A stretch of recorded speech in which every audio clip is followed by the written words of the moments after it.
Estudos para concursos sobre sistemas de comunicação, classificação de transmissões e problemas de transmissão.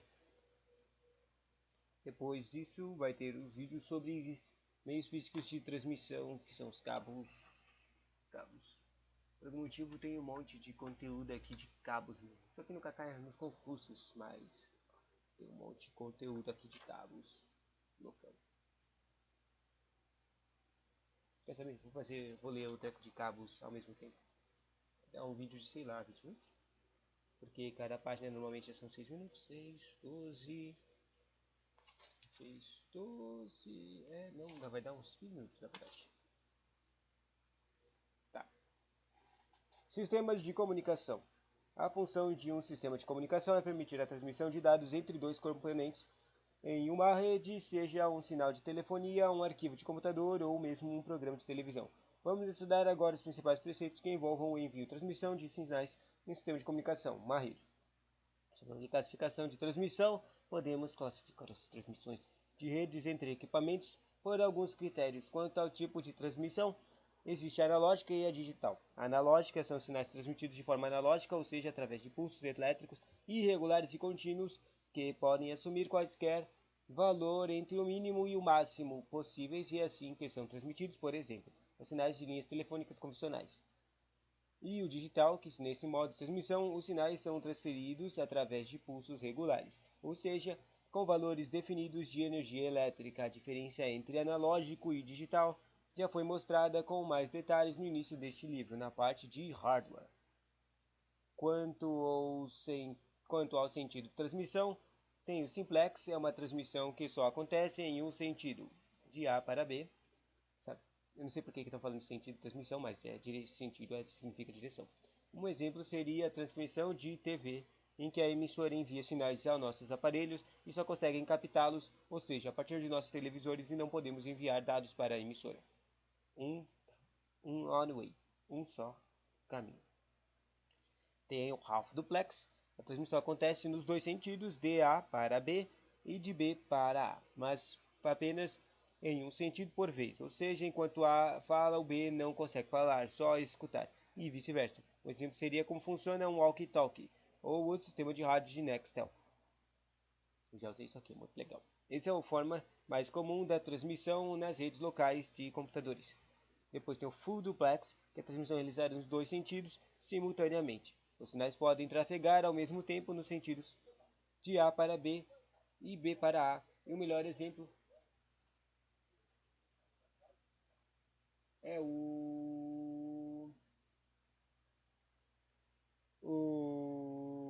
A para B e B para A. O melhor exemplo é o sistema telefônico. Esse é o full duplex. Problemas de transmissão. Nos sistemas de comunicação, as redes de computadores podem ocorrer diversos problemas da ordem física.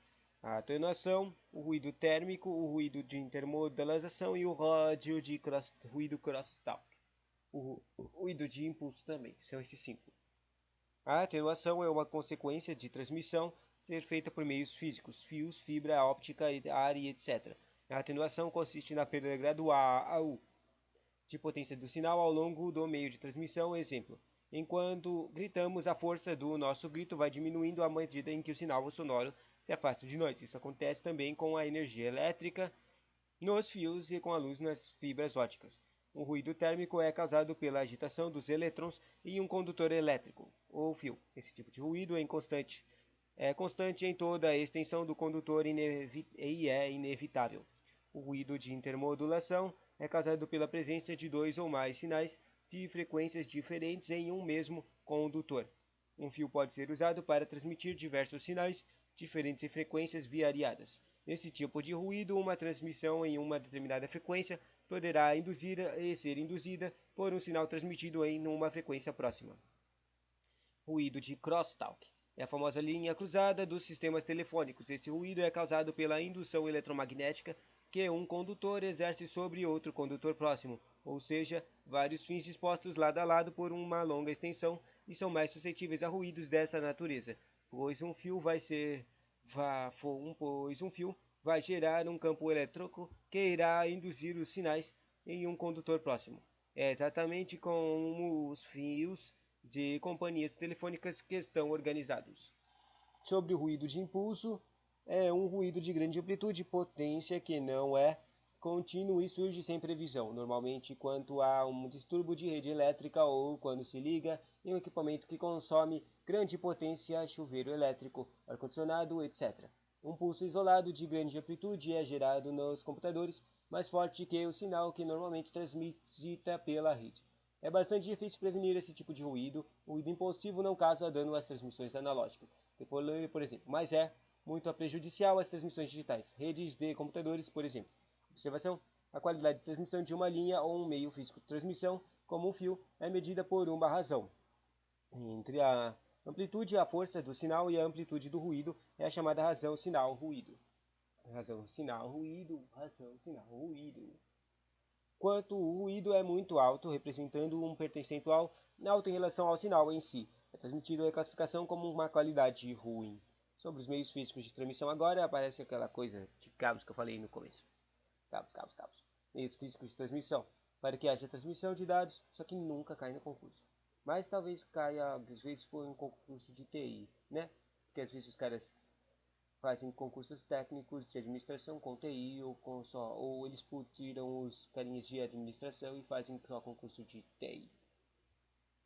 Componentes, computadores, por exemplo. É necessário que haja meios por onde os sinais de dados, eletricidade, som e luz possam passar. Sobre o cabo par trançado, conhecido também como simplesmente par trançado, twist pair. Esse cabo é amplamente usado em redes de comunicação de diversos tipos, tais como redes de computadores e redes telefônicas. Consiste em um ou mais par de fios trançados entre si. Cada par tem seus dois fios dispostos com uma trança para evitar o ruído do crosstalk. Os cabos atualmente usados não possuem necessariamente apenas um par. Há cabos usados em redes de computadores que usam até 4 pares de fios trançados. Os cabos de par trançado podem ser classificados em dois tipos, o UTP e o FTP. Interessante, cabo trançado de 4 pares e par de só 2 pares. O primeiro é um trequinho giratório, uma redeniazinha com 2 fios. E o outro mudou 4 desses pares de fios. O cabo trançado é tipo 2 fios girando entre eles, sacou? Trança. O UTP é o cabo não blindado. O cabo UTP, ou seja, unshielded, que significa não protegido. Twisted pair. Twisted significa enrolado, sabe? Que nem o treco trançado. E pair é par, ou trançado não blindado. Interessante. Apresenta-se como sendo a opção mais barata para os projetos de atualidade e por isso a mais usada. Nesses cabos, as tranças não estão protegidas de interferências externas. A anterior mostra um exemplo desse tipo de cabo. Ele é mais suscetível a ruídos externos provenientes, por exemplo, de fontes eletromagnéticas fortes nas proximidades dos cabos. Os cabos UTP são classificados por categorias que indicam sua finalidade de uso. Abaixo estão listados os mais comuns. A categoria 1, usado apenas em telefonia, que são os cabos que chegam até nossos telefones partindo da companhia telefônica. A categoria C é usado em redes de velocidade alta, sem Mbps, como as atuais Ethernet, não suporta as redes de velocidades menores. Interessante, né?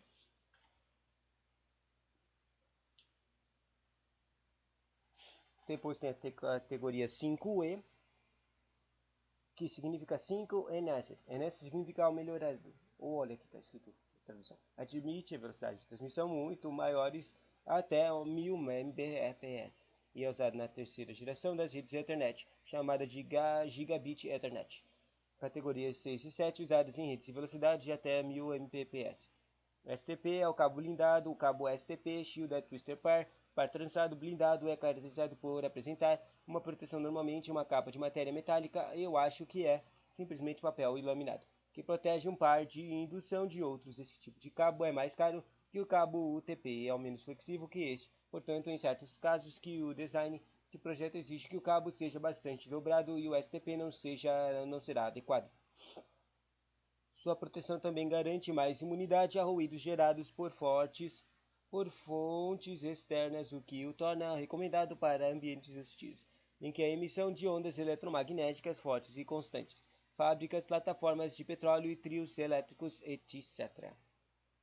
Daí tem o cabo STP, note a blindagem metálica.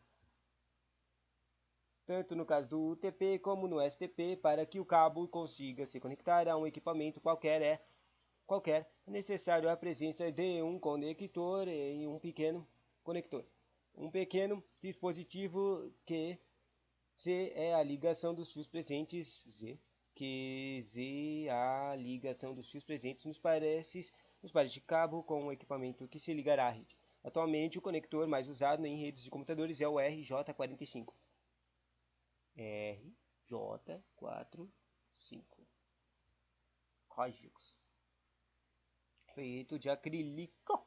Esse conector é bastante parecido com aquele conector usado em linhas telefônicas, chamado de RJ11, mas é um pouco maior que este. O conector RJ45 é um pequeno cubo de acrílico com 8 pinos metálicos em suas extremidades, onde as pontas dos fios do cabo UTP ou STP serão presas com que será realizado o contato elétrico para permitir a passagem de sinais. Em resumo, cada um dos 8 fios de cabo será conectado por pressão a um pino metálico localizado no conector RJ45 e é através desses pinos que farão contatos com os fios que a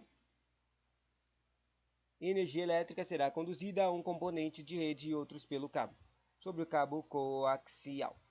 O cabo coaxial é formado por um condutor metálico central que representa o polo positivo envolto por uma malha metálica, um polo negativo que são, é claro, separados por um dielétrico, um isolante como um polietérico de teflon. Louco. Bonitinha a imagem deles. Entre as características dos cabos coaxiais, podemos citar a sua baixa suscetibilidade a ruídos externos, sendo mais indicado que os cabos STP para ambientes hostis às comunicações. Há diversos tipos de medidas de cabos coaxiais usados em várias finalidades de comunicação. Havia praticamente 2 tipos de cabos coaxiais usados em redes de computadores: o cabo fino Thin Cable e o cabo grosso Thick Cable. Este último muito antigo e sem uso atualmente. Os cabos coaxiais são normalmente conectados a plugins conectores do tipo BNC, ainda usados hoje em equipamentos de vídeo profissionais, onde o cabo coaxial ainda é amplamente usado. Bonitinho esse cabo BNC. Atualmente, os cabos coaxiais foram completamente substituídos pelos cabos de par trançado no uso de redes de computadores. Sobre a fibra ótica, o cabo usado para realizar a transmissão de pulsos luminosos, luz, em vez de sinais elétricos, como os cabos criados anteriormente ligados a uma extremidade de um cabo desses a um emissor. De luz, que pode ser um LED, um diodo emissor de luz ou um emissor de raio laser. A outra ponta do cabo estará conectada a um sensor que detectará o sinal luminoso que transmitiu pela fibra. O fio de fibra óptica é formado por um núcleo de vidro, o core, por onde o sinal luminoso é transferido, e esse núcleo é envolto por uma camada de plástico que impede a passagem de pulsos de luz, fazendo com que os raios reflitam sempre e não saiam de cor. Interessante. Ou seja, o cabo protege que traz luz. Então, quando passa a energia por lá, ele cria luz. Interessante, né? Essa camada é conhecida como a bainha ou casca, cladding. Externa e a camada de plástica a capa de fio visível a todos nós. Cladding, capa. Um cabo de fibra ótica apresenta normalmente um par de fibras, 2 fios. Um para transmitir os sinais em um sentido e outro fio para transmitir sinais luminosos no sentido oposto, necessariamente, já que uma única fibra não poderá transmitir sinais nos 2 sentidos, mas o mais comum atualmente é acumular vários fios de fibra óptica dentro de um mesmo cabo grosso, como mostrado na figura a seguir, que eu não consigo entender. É tipo, tem uma parte de fora, tem uma parte mais dentro, tem umas 5 partes. Tem um monte de insulantes aqui, é isso que parece pra mim. E no final tem um monte de fiozinhos saindo espalhados. As fibras óticas podem ser basicamente divididas em fibras monomodo, que são single mod, mono é modo é mod, e fibras multimodo, multimod.